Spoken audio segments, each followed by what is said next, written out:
ত্রিকোণমিতি। এখন প্রশ্ন আসে প্রথমেই, আসলে ত্রিকোণমিতি কি?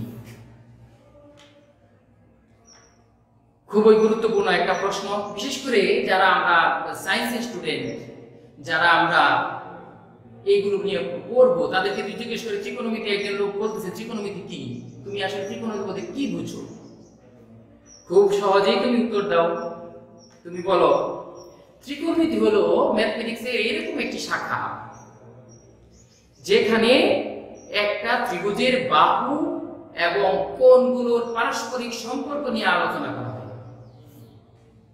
একটা ত্রিভুজের বাহু এবং কোণগুলোর পারস্পরিক সম্পর্ক খুব ক্ষুদ্র একটা জিনিস। একটা ত্রিভুজ, এটা এত বিশাল কি জিনিস, আসলে এটার যে কত গুরুত্ব সেটা আমরা যারা এই ফিল্ডে কাজ করি বা বুঝি তারাই অ্যাকচুয়ালি বুঝতে পারো। তারপরেও তুমি তাকে বুঝাইতে পারো যে আসলে কি পারস্পরিক সম্পর্ক একটা ত্রিভুজে, এই সিম্পলি এই যে ত্রিভুজ বিভিন্ন প্রকারের ত্রিভুজ আছে, তোমরা জানো। এই যে ত্রিভুজ, এই ত্রিভুজের একটা ত্রিভুজের কোণ এবং বাহুগুলোর যে রিলেশন, পারস্পরিক রিলেশন, তোমার এগুলো সম্পর্ক নিয়ে কখন কি কারণে আবিষ্কার হলো? তোমরা জানো প্রায় 2000 বছর আগে, কত, মাত্র 2000 বছর আগে হিপারকাস, তাই না, একজন জ্যোতির্বিদ। কি ছিলেন? একজন জ্যোতির্বিদ। উনি ত্রিকোণমিতি আবিষ্কার করেছেন। উনি প্রথম, চিন্তা করো, আজ থেকে 2000 বছর আগে কোনো তথ্য প্রযুক্তির সাহায্য ছাড়াই উনি পৃথিবী থেকে চন্দ্রের যে দূরত্ব সেটা মেপে ফেলেছেন। এই অ্যাস্ট্রোনমার ইভেন কি ওনার যে থিওরিগুলো দিয়েছিলেন, এইগুলোর পরবর্তীকালে প্রায় অনেকগুলো থিওরি, তোমরা নাম শুনেছ, একজন টলেমি, উনি এইগুলো দিয়ে শাসন করেছেন। শুধু এটাই না, তোমরা জানো কম্বিনেটরিক্স মানে আমরা বিন্যাস ও সমাবেশের ক্ষেত্রে আমরা করি যে কত প্রকারে সাজানো যায়। আর তোমার কাছে 10টা ভিন্ন ভিন্ন প্রকারের বল আছে, তুমি এই 10টা বলকে তুমি কত প্রকারে সাজাইতে পারো। এখন তো আমাদের কাছে ক্যালকুলেটর আছে বা তখনকার সময় তাও ছিল না, উনি এগুলো তৈরি করেছে। আচ্ছা যাক, আমি ওখানে যাইতে চাচ্ছি না। আমার কাজ হচ্ছে তোমাদের সাথে আজকে এই ত্রিকোণমিতি, তাহলে বুঝাই যাচ্ছে যে ত্রিকোণমিতির প্রয়োগটা কোথায়? একজন অ্যাস্ট্রোনমার আবিষ্কার করছে, উনি তো অবশ্যই গণিতবিদ ছিলেন, অ্যাস্ট্রোনমার, এবং তার মানে কি জ্যোতির্বিজ্ঞানে ত্রিকোণমিতির ব্যাপক প্রয়োগ।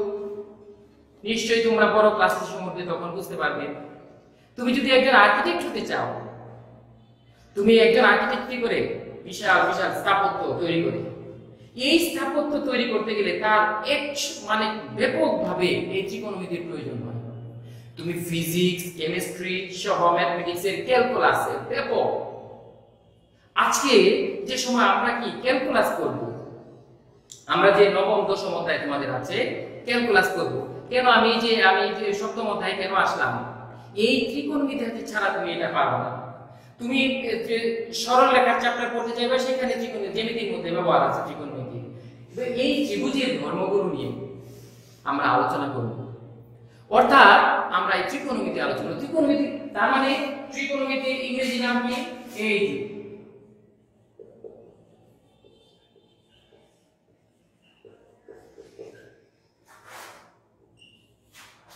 ট্রাইগোনোমেট্রি। ট্রাইগন গ্রিক, তোমরা জানো যে যেহেতু গ্রিক দার্শনিক ছিলেন আমাদের হিপারকাস, এই যে গ্রিক শব্দ ট্রাইগন ত্রিভুজ, ট্রায়াঙ্গেল, আর ট্রাই ত্রিভুজ, গণ আমাদের বলা হয় 500, যেভাবে বলি একজন একইভাবে বলছে। আর মেট্রন বা মেট্রো থেকে আমরা আসছি পরিমাপ, অর্থাৎ কি ত্রিভুজের পরিমাপ থেকে। সহজ কথায়, সহজ ভাষায় ত্রিকোণমিতি মানে ত্রিভুজের পরিমাপ। তাহলে ব্যাপারটা হচ্ছে কি, এটা শুধু এর মধ্যেই কিন্তু সীমাবদ্ধ নয়। আমরা যে সময় পড়ব আমরা যে সময় ত্রিকোণমিতিতে ঢুকতেছি এখন আমরা বুঝি অ্যাকচুয়ালি কি ত্রিকোণমিতি বলতে আমরা ত্রিকোণমিতিতে আমরা কি করতেছি।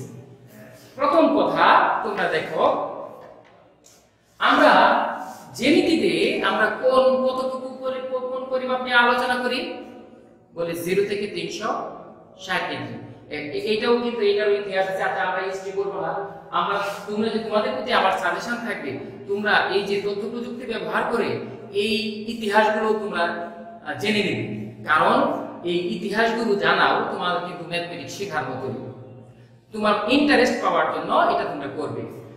আমি বলতেছিলাম যে ত্রিকোণমিতিতে আমরা দুইটা একটা কথা বলে থাকি, জ্যামিতিক কোণ, একটা ক্লাসের 9 10 এর বইতে তোমরা দেখবা আছে জ্যামিতিক কোণ এবং ত্রিকোণমিতিক কোণ। জ্যামিতিক কোণ আর বলতে তুমি কি বুঝো, বলে জ্যামিতিক কোণ তো 0 থেকে 360 ডিগ্রি পর্যন্ত। এই যে হিপারকাস সে কিন্তু তোমার কি করছিল, এই যে 60 মিনিটে 1 ডিগ্রি বের করছিল, কিন্তু ওইটা কিন্তু এখনো পর্যন্ত চলতেছে, 2000 বছর আগের কথা। তো যাই হোক, আমরা বলতেছি যে ত্রিকোণমিতিতে কোনটা কি রকম, আমরা বলি যে এটা ঘূর্ণায়মান সরলরেখা। এই যে একটা ঘূর্ণায়মান সরলরেখা OX, একটা ঘূর্ণায়মান সরলরেখা ধরলাম, একটা মুভিং স্ট্রেট লাইন, একটা সরলরেখা OX, এটা ঘুরতে থাকে আর কি করে, কোণ উৎপন্ন করে। এখন তুমি বলো যে কিভাবে সেটা, এই যে দেখো OX একটা ঘূর্ণায়মান সরলরেখা, OX একটা কি ঘূর্ণায়মান সরলরেখা, এটা কি ঘুরতে থাকে। আর এই দেখো তোমরা বলছো জানো এটা ঘুরে ঘুরে যদি এখানে আসে তুমি বলো 90 ডিগ্রি, এখানে আসে 180 ডিগ্রি, এখানে গেলে 270 ডিগ্রি, এখানে গেলে আবার 360 ডিগ্রি। তাহলে সে এইখান থেকে ঘুরে যে সময় এখানে আসলে অ্যাকচুয়ালি কত হলো, 360 ডিগ্রি। তুমি বলো এই যে এখান থেকে এদিকে যায়, এখানে যদি আমরা 360 ডিগ্রি প্লাস এটা কোণ উৎপন্ন করব, ঠিক কি না বলো। এখন তোমার কাছে প্রশ্ন, তোমাকে যদি বলা হয় জ্যামিতিতে আঁকো, তুমি বলো যে না স্যার জ্যামিতিতে আমার 360 ডিগ্রি পর্যন্ত আছে, এই তো ত্রিকোণমিতিতে তোমার প্রয়োগ পাওয়া ফেলেছে এখানে তোমরা। অর্থাৎ কি জ্যামিতিতে যেখানে কোণের পরিমাণ 0 থেকে 360 ডিগ্রি পর্যন্ত সীমাবদ্ধ, এইটুকু নিয়ে আলোচনা করি। আমরা কিন্তু ত্রিকোণমিতিতে এই যে মুভিং স্ট্রেট লাইনে ঘুরে আর কোণ উৎপন্ন করে, তাহলে আমরা যে কোনো পরিমাণ কোণের পরিমাপে কিন্তু নির্ধারণ করতে পারি। তোমরা ছোট ক্লাসে পড়ে আসলে sin 675 ডিগ্রি মানে 675 degree, sin 1680 degree, cot 2250 degree, এরকম অনেক বড় বড় যে কোনো মানের জন্য তোমরা কি চট করে বের করা শিখে গেছো। আচ্ছা, তো আমি বলতেছি যে একে বলছি আমরা কি, এটা ঘূর্ণায়মান সরলরেখা ত্রিকোণমিতিতে ঘুরে কোণ উৎপন্ন করে। অর্থাৎ এইভাবে যেহেতু ঘুরে কোণ ত্রিকোণমিতি কোণের, অর্থাৎ আমরা ত্রিকোণমিতির যে কোনো পরিমাণ কোণে উৎপন্ন হওয়া সম্ভব। তাহলে আরেকটা কথা বলি, এই যে ঘূর্ণনটা OX এটা দুই ভাবে ঘুরতে পারে, তোমরা বলো যেটা কি দুই ভাবে ঘুরতে পারে। একটা হচ্ছে ঘড়ি কাঁটার ঘূর্ণনের বিপরীত ক্রমে ঘুরতে পারে, আবার ঘড়ি কাঁটার এই যে ঘড়ি আছে, ঘড়ি কাঁটা একভাবে ঘুরতেছে, আবার ঘড়ি কাঁটার ঘূর্ণনের বিপরীত ক্রমে ঘুরতেছে। আমরা সর্বদাই তোমাদের একটা কথা বলে রাখি, ঘূর্ণনটা যে সময় ঘড়ি কাঁটার ঘূর্ণনের বিপরীত দিকে হয়, এই যে ঘড়ি কাঁটার ঘূর্ণনের বিপরীত ক্রমে হয়, এইভাবে ঘুরে যে কোণটা উৎপন্ন করে তাকে আমরা বলি ধনাত্মক কোণ। তাকে আমরা বলি কি ধনাত্মক কোণ। আবার ঘড়ি কাঁটার ঘূর্ণনের বিপরীত ক্রমে ঘুরলে আমরা যে কোণটা উৎপন্ন হয় তাকে আমরা কি বলি, ঋণাত্মক কোণ। প্রিয় শিক্ষার্থীবৃন্দ, তোমাকে যদি কেউ প্রশ্ন করে যে ধনাত্মক কোণ ঋণাত্মক কোণ, তোমরা বুঝে গেলা। আবার জ্যামিতিক কোণ আর ত্রিকোণমিতিক কোণের মধ্যে কি পার্থক্য হলো, কি সম্পর্ক হলো, সেটাও তুমি নিশ্চয়ই বুঝে গেছো। এখন আমরা কি আমাদের কি আলোচ্য বিষয়, এইখানে আমরা প্রথম অধ্যায়টাতে আমরা কি করব, আমি তোমাদের সাথে আলোচনা করব কিভাবে এই এগুলো হয়। আমরা দেখো, আমরা কিন্তু ক্লাস, আমি আজকে কিন্তু যেটুকু পড়াচ্ছি তোমাদের পূর্ব ক্লাসে পড়াই, তোমরা যারা ওইখানে বেসিকটাতে একটু দুর্বল আছো ওইটা আজকে পড়াবো, এর পরবর্তী ক্লাসে তোমাদের আমি এক হায়ার টপিকগুলো পড়াবো। আচ্ছা, এখন কথা হচ্ছে এই যে OX একটি ঘূর্ণায়মান সরলরেখা, এটা ঘুরতে থাকে আর কোণ উৎপন্ন। তোমাদের স্যার তোমাকে ম্যাথমেটিক্সে স্যার তোমাকে শিখিয়েছেন 360 ডিগ্রি কোণের ত্রিকোণমিতিক কোণ পাবে, তাই না? 360 ডিগ্রি, অর্থাৎ তুমি বলতেছো এই যে OX একটা ঘূর্ণায়মান সরলরেখা, এটা ঘুরে এখানে এখানে আসলো কত কোণ উৎপন্ন করলো তুমি বলা যায় যে 360 ডিগ্রি কোণ উৎপন্ন করলো এটা যদি তুমি তোমাকে আরো বলছি এটা এখানে ঘুরে ঘড়িকাটা গুণে করে এইখানে যায় কি বলা আরো থিটা কোণ উৎপন্ন করলো তাই তুমি বলতেছো তার কোণ উৎপন্ন কোণের পরিমাণ মোট পরিমাণ কত 360 ডিগ্রি তোমাকে যখন বলা হলো যে এটা একবার না আবার ঘুরছে এখান থেকে এখানে ঘুরলো একবার এখান থেকে এখানে ঘুরলো আরেকবার দুইবার আর যায় ওই ওপি অবস্থানে যায় থামছে তখন তুমি কি বলবা এটা কোণের পরিমাণটা কত 360 ডিগ্রি 2 360 ডিগ্রি প্লাস থিটা এরকম ভাবে যদি তিনবার ঘুরে তাহলে হলো 3 360 ডিগ্রি প্লাস থিটা আচ্ছা ভালো কথা এখন তোমাকে বললো এই গুণাবার সরলরেখাটা এই ঘড়িকাটার গুণনের দিকে ঘুরবে এই যে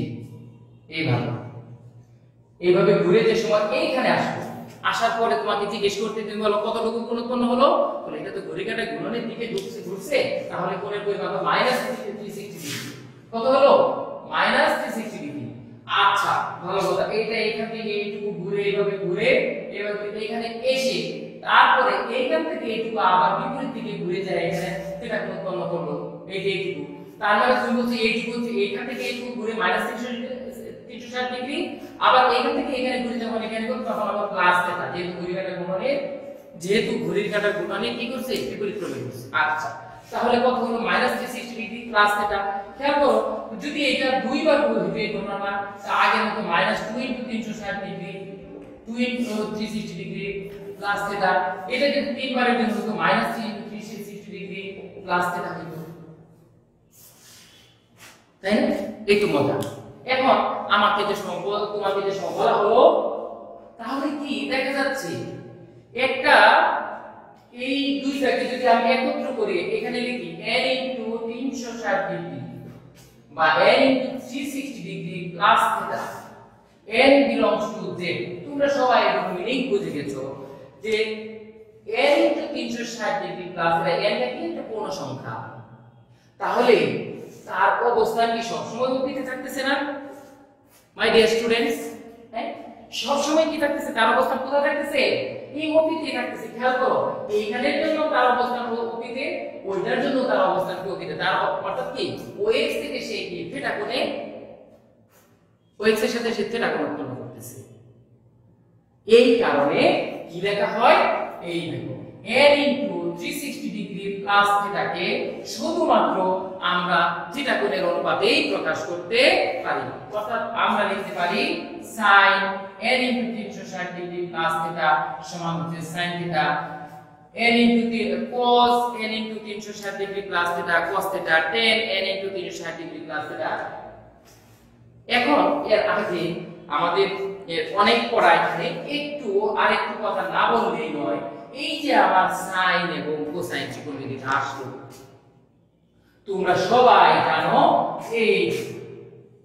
এই সমকোণী ত্রিভুজ এইটা হলো a এইটা হলো b এইটা হলো c এইটুকু কোণকে আমি ধরলাম কি থিটা যেভাবে এই ধরুন না কোনো এইখানে দেখো প্রতিবারে আমার তিনটা বাহু আছে তোমরা একটাকে বলো লম্ব একটাকে বলো ভূমি একটাকে বলো কি প্রতিভুজ সবাই পাবো এগুলো তারপরে আমি একটু বলতেছি সেই এইখান থেকে তুমি সাইন অ্যাঙ্গেল বের করতে পারো কোসাইন অ্যাঙ্গেল বের করতে পারো tan অ্যাঙ্গেল বের করতে পারো sec অ্যাঙ্গেল cosec অ্যাঙ্গেল অর্থাৎ কি sine s i n sine ছিল এই সাইনের সংক্ষিপ্তভাবে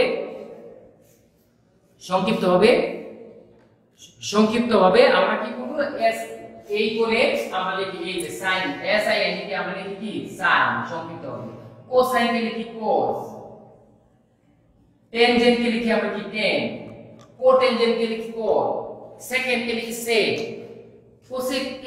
কোসেকেন্ড কে লিখি cosec তো এই ছয়টা ত্রিকোণমিতিক অনুপাত পাওয়া যায় এই ছয়টা ত্রিকোণমিতিক অনুপাত তোমার এই যে তোমরা এখানে লিখছো একটু দেখাই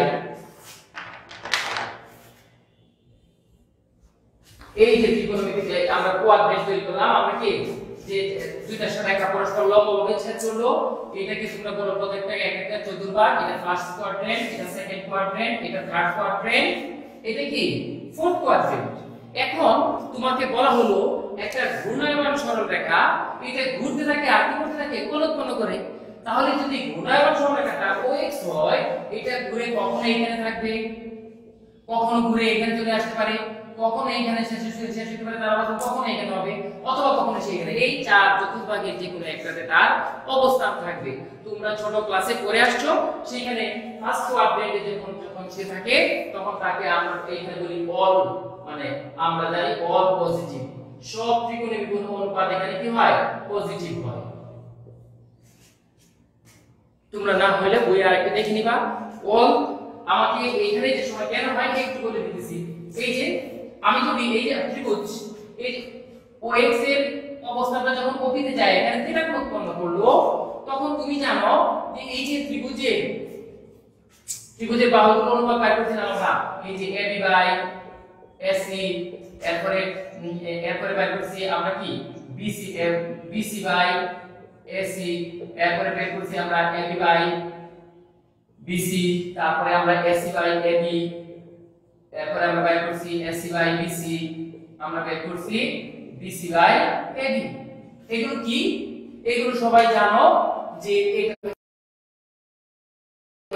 এটাকে কোসাইন, এটাকে টেনজেন্ট, কোটেনজেন্ট, এরপরে হচ্ছে সাইনের সাথে কোসেক দিছি, কজের সাথে সেক দিছি, টেনের সাথে কি দিছি কট। তো এখন কথা হচ্ছে এই যে ছয়টা ত্রিকোণমিতিক অনুপাত এইখান থেকে এই ত্রিভুজ থেকেও তো তুমি বের করতে পারো। এই ত্রিভুজে এই দেখো বাহুগুলো, এই যে এইখান থেকে এটা ধনাত্মক, এটাও ধনাত্মক, এটাও ধনাত্মক, অর্থাৎ এই যে বাহুগুলোর অনুপাত করলে যে মানগুলো আসে সবগুলো ফার্স্ট কোয়াড্রেন্টে ধনাত্মক হয়। এই কারণে তোমরা বলছো এখানে অল পজিটিভ, এইখানে যেহেতু x টা ঋণাত্মক হয় বাকি সব যে ধনাত্মক হয়, এই কারণে শুধুমাত্র এই যে এইখানে যেটা যদি আমার অবস্থানটা এদিকে চলে আসে শুধু এইখানে ঋণাত্মক হবে আর বাকি সব কি হবে ধনাত্মক হবে। তাহলে আমি দেখি সাইন এবং কোসেকটা শুধুমাত্র ধনাত্মক হবে, লম্ব বাই অতিভুজ, এগুলো ধনাত্মক হবে, বাকিগুলো ঋণাত্মক হবে। লম্ব আর অতিভুজের অনুপাতটা ধনাত্মক, বাকিগুলো ঋণাত্মক। অনুরূপভাবে তুমি যে সব থার্ড কোয়াড্রেন্টে আসবা, তাইলে আমরা সেকেন্ড কোয়াড্রেন্টে পেলাম sin পজিটিভ, থার্ড কোয়াড্রেন্টে আসে অনুরূপভাবে তুমি পাও tan পজিটিভ, আর ফোর্থ কোয়াড্রেন্টে তুমি পাও কি cos পজিটিভ, cos পজিটিভ। অর্থাৎ এই sin এর সাথে cosec, tan এর সাথে cot, cos এর সাথে sec। তো এইগুলো আমার ত্রিকোণমিতিক অনুপাতের কথা, যে কোন অনুপাতে হয়। তাহলে আমরা খেয়াল করি যে আমরা যে ত্রিকোণমিতিক অনুপাতটা এখানে নিলাম 360 ডিগ্রি, এখানটা তো 360 degree plus theta, 360 degree plus theta তে ত্রিকোণমিতিক অনুপাতটা নিলাম। এটা কোন কোয়াড্রেন্টে অবস্থান করতেছে? এটার অবস্থান করতেছে সর্বদাই কি ফার্স্ট কোয়াড্রেন্টে। -360 ডিগ্রি প্লাস থিটা হলেও তার অবস্থান কোথায় করতেছে? -360 ডিগ্রি প্লাস হলে তার অবস্থান কোথায় করতেছে? ফার্স্ট কোয়াড্রেন্টে করতেছে। অর্থাৎ তোমরা বলো ফার্স্ট কোয়াড্রেন্টে অল পজিটিভ, সেকেন্ড কোয়াড্রেন্টে শুধুমাত্র সাইন কোসেক, থার্ড কোয়াড্রেন্টে শুধুমাত্র tan cot, ফোর্থ কোয়াড্রেন্টে sec এবং cosec, sec এবং cos। তাহলে আমরা বুঝলাম যে ত্রিকোণমিতিক অনুপাতগুলো আমরা এইভাবে পজিটিভ ধরে আমরা কাজ করব। তাইলে অল স্টুডেন্টস টেক কেমিস্ট্রি, তোমরা অনেকেই জানো অল স্টুডেন্ট টেক কেমিস্ট্রি এর প্রথম অক্ষরগুলো দিয়ে তোমরা বলতে পারো। আচ্ছা যাই হোক, আমরা এইখানে যে 360 ডিগ্রি প্লাস থিটা, তাহলে আমরা যদি এই 360 ডিগ্রি প্লাস থিটা বা -360 ডিগ্রি প্লাস, তোমাকে বলা হলো sin 390 ডিগ্রি মান কত? নিশ্চয়ই সবাই বলবা যে sin 390 ডিগ্রি মান হচ্ছে sin 1 * 360 ডিগ্রি প্লাস 30 ডিগ্রি, তাই না? তাহলে 1 * 360 ডিগ্রি মানে কি?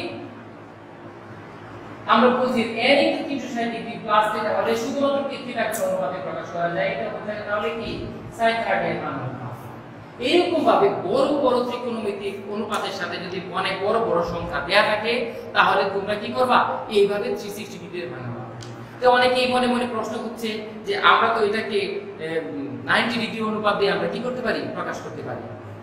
তাহলে 90 ডিগ্রি অনুপাতে যেহেতু আমরা এটাকে প্রকাশ করতে পারি, তোমরা জানো যে গুণায়মান সরলরেখাটি ঘড়িকাঁটার ঘূর্ণনের বিপরীত ক্রমে ঘুরুক আর দিকে ঘুরুক, কোনো সমস্যা নাই।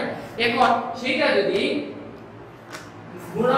থিটাকে আমরা যে থিটাটা সংযুক্ত করব, আমরা বলি থিটাকে, আমি বলি তোমরা একটু ভালো করে শুনবা, থিটাকে 90 ডিগ্রি এর বিজোড় গুণিতকের সাথে ধনাত্মক বা ঋণাত্মক চিহ্ন দ্বারা সংযুক্ত করলে মূল অনুপাতটি তার সহ অনুপাতে রূপান্তর হয়।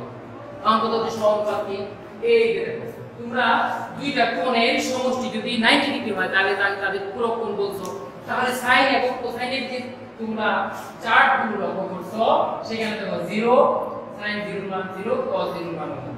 এই যে 30 ডিগ্রি ক্ষেত্রে sin 30 মান হাফ, cos 30 মান হচ্ছে √3/2। আবার তুমি যদি 60 ডিগ্রি দেখো sin 60 ডিগ্রি মান হাফ, cos 60 ডিগ্রি মান sin 60 ডিগ্রি মান √3/2, cos 60 ডিগ্রি মান হচ্ছে হাফ। আবার যদি 90 ডিগ্রি দেখো তাহলে sin 90 মান হচ্ছে কত, sin 90 মান হচ্ছে 1, cos 90 মান হচ্ছে 0।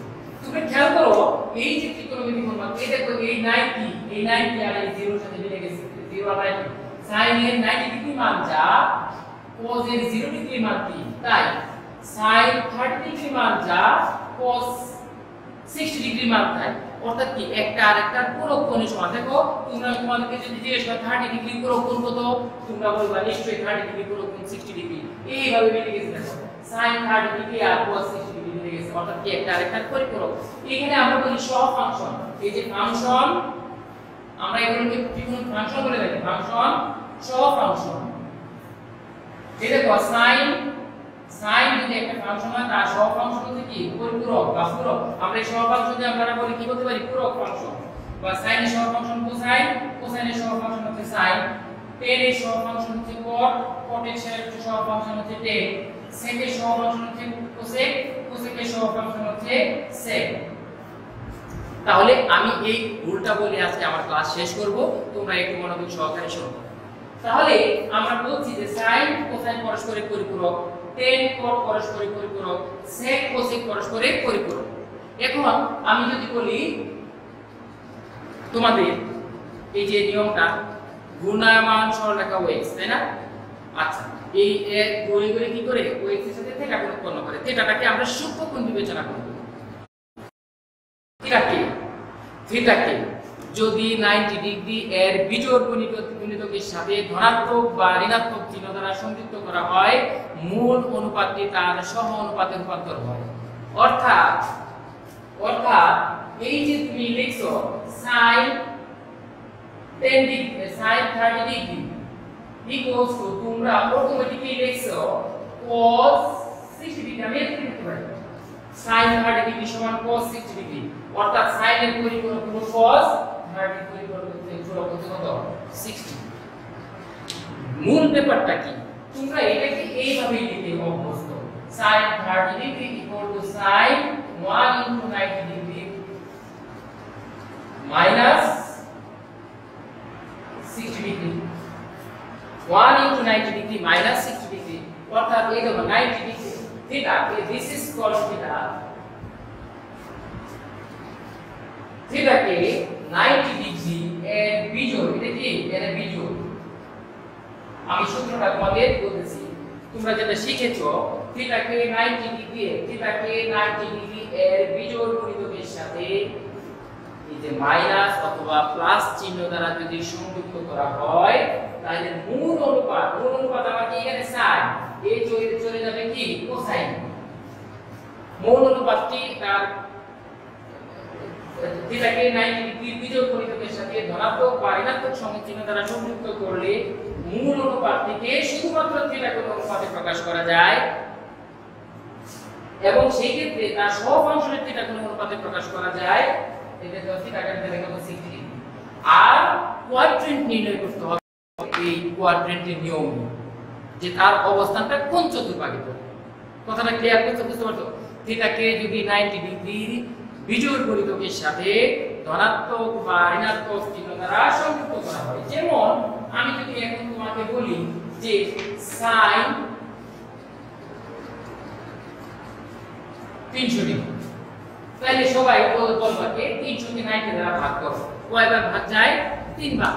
তাহলে তুমি লিখো sin 3 into 90 degree plus 30, 270 degree plus 30 degree হলো 300 ডিগ্রি।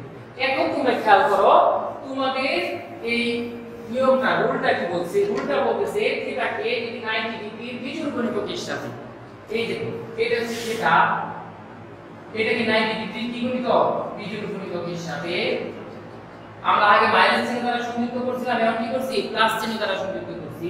তাহলে বিজোড় এই সাইনকে তাহলে এটাকে কি করব? আমরা সহফাংশনে রূপান্তরিত করব। সাইনের সহফাংশন তোমরা পড়ে আসছো কি? কোসাইন বা cos, এবং এটা কি শুধুমাত্র থিটা কোণের অনুপাতে প্রকাশ করব, কোসাইনের 30। এখন তুমি কি করবা? মূল্যায়ন সহটাকে শেষ অবস্থায় কোন চতুর্ভাগে আছে?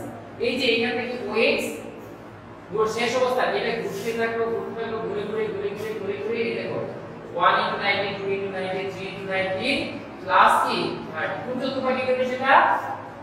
কোন চতুর্ভাগে? Fourth quadrant. ফোর্থ কোয়াড্রেন্টে নিশ্চয়ই সাইনের মান নেগেটিভ, তাই মাইনাস।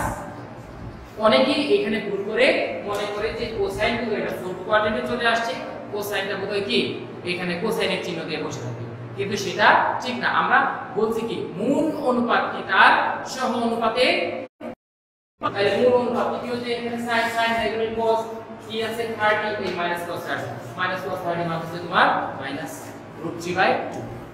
আরেকটা নিয়ম কি তাহলে? এখানে দুইটা নিয়ম না, আরেকটা নিয়ম হচ্ছে যেটাকে যদি 90 ডিগ্রি জোড় গতি গুণিতকের সাথে ধনাত্মক বা ঋণাত্মক চিহ্ন দ্বারা সংযুক্ত করা হয়, মূল অনুপাতের কোনো পরিবর্তন হয় না, শুধুমাত্র চিহ্ন বের করতে হবে কোয়াড্রেন্টের নিয়মে, তাকে কি করবে? থিটা কোণ অনুপাতে প্রকাশ করবে। তোমরা এই কথা যে কথাগুলো আমি বলছি বারবার একটু শুনবা, শুনে তোমরা নিজেরা প্র্যাকটিস করবা। যেমন আমি যদি বলি যে 10 2 * 90 ডিগ্রি প্লাস 45 ডিগ্রি, অর্থাৎ তোমাকে বলো 10 225 ডিগ্রি মান কত? তুমি লিখলা 225 কে তুমি 90 দিয়ে ভাগ করলে 2 * 90 মানে 180 প্লাস 45 225। এখন তুমি কি করবা? এইটাই এখানে যে 90 ডিগ্রি, এই যে থিটাকে 90 ডিগ্রি কি আছে? এখানে জোড় গুণিতক আছে, তাহলে এখানে আছে কি 45 ডিগ্রি, এটা হলো থিটা। থিটাকে 90 ডিগ্রি জোড় গুণিতকের সাথে প্লাস বা মাইনাস চিহ্ন দ্বারা সংযুক্ত করলে মূল অনুপাতের কোনো পরিবর্তন হয় না, অর্থাৎ 10 10ই থাকবে। আর এখানে কি আছে? থিটা হচ্ছে 45 ডিগ্রিতে চলে আসবে। এখন কি করব আমরা? কোয়াড্রেন্টের নিয়মে, কোয়াড্রেন্টের কোন কোয়াড্রেন্টে করে? থার্ড কোয়াড্রেন্টে 2 * 90 ডিগ্রি প্লাস থিটা, থার্ড কোয়াড্রেন্টে এক পদ্ধতি তৈরি হয়। এইভাবে তোমরা ছোট ক্লাসে এই কথা বলার ছিল। এখানে এক বিশাল সমুদ্রের মতো পড়া, অনেক কথা, অনেক ইন্টারেস্টিং জিনিস আছে এখানে বলার মতো, যে ত্রিকোণমিতির প্রয়োগ বলতে গেলে আর কোথায় প্রয়োগ আছে, অনেক কিছু বলার ছিল। বা তারপরেও তোমরা যদি খেয়াল করো যে ত্রিকোণমিতির প্রয়োগ, তোমাকে একজনে বললো তুমি একটা বিল্ডিং এর উপরে দাঁড়িয়ে আছো, তোমার ওই বিল্ডিং এর নিচ থেকে 20 ফিট দূরে একটা গাড়ি আছে।